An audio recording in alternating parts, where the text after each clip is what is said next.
In back segment tonight, ISIS collaborators in the USA. As we reported earlier this week, a new study by George Washington University uncovered about 300 ISIS advocates living in America, and authorities have arrested about 70 individuals on ISIS-related activities. For years, police here in New York City have been monitoring radical mosques and other places where suspected terrorists might gather. The left-wing mayor of New York City now, Bill de Blasio, shut that program down. But joining us now to explain how it did work, the former police commissioner of the Big Apple, Ray Kelly. Commissioner is also the author of the new book, Vigilance, My Life Serving America and Protecting Its Empire City. And that's what the program was all about, protecting New York City, right? Yeah, exactly. All right, so how did it work? Well, the program that the mayor eliminated was a demographics unit. We wanted to know who lived in New York City, the most diverse city in the world. It's very tribal.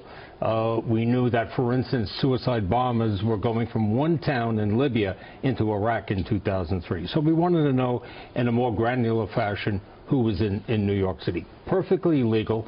For instance, it gave us information that told us where the Chechen community was in the metropolitan area. Why was that important? The Boston Marathon bombers were coming to New York, if you recall.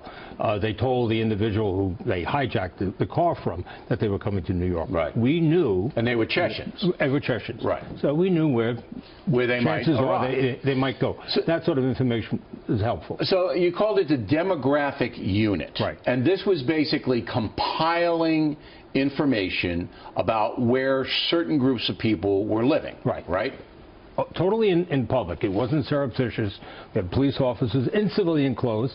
Some had language skills, went out and spoke to people in the community. What's going on, you know, anybody new in town, that kind of thing. Yeah. Now, we did hear that there were some NYPD undercovers that went into radical mosques. There are a few in Brooklyn that we've ID'd, where the imams are preaching hate, and that you guys sent in people to find out what was going on. Is that true? To follow leads. We'd go wherever those leads would take us. If it took us to a mosque, fine. If it took it to St. Patrick's Cathedral, we go there as well, or to a synagogue. So you can't have a refuge. So you did send undercovers into certain places. When it was appropriate. When you had reasonable cause to do so. Precisely. All right. So was that helpful? Did you get information from, you know, radical places, not just mosques, but maybe clubs and things like that? Yeah. Well, the ultimate test is we had 16 plots against New York City, 16. and none succeeded on the Bloomberg watch. So yeah, it was all part of a major comprehensive program. I just want to be clear, though. So you disrupted 16 plots by policing in this manner, demographically, going where you thought trouble might occur, and assembling information. You disrupted 16. It's important to note that it was in partnership with the FBI, and we were lucky in some of those cases. Okay.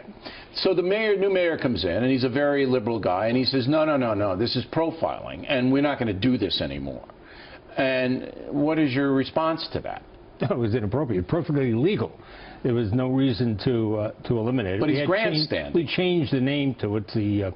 Was the Area Assessment Unit, but basically the Area Assessment Unit. Right. So you change it from the Demographic Squad to the Area Assessment Squad. He had some more duties. Okay, but that's still not good enough. Right. Right. He says, no, I don't want any eyes. Right. Even if the guy's out there screaming he wants to kill Americans and I love ISIS, you're not allowed to chase him around or look at him. And this gave him a front-page story in the New York Times. Which is what he wanted. Of canceling the Now, do you think anything's going to change now that we have this terrible thing in San Bernardino where this guy's going to be linked up to ISIS? He's just a regular guy, all right? He's got a little baby. He's got a wife.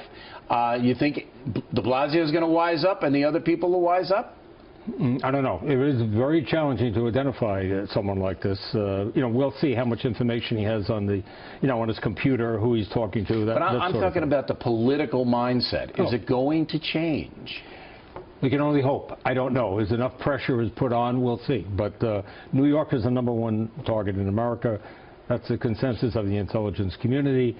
But we see in a city like San Bernardino, that was certainly not the center of the No, but this guy was there. He was there, and he was willing and able and planned it, and he was going to do it. Correct. All right, Commissioner, thanks very much. We appreciate you coming in.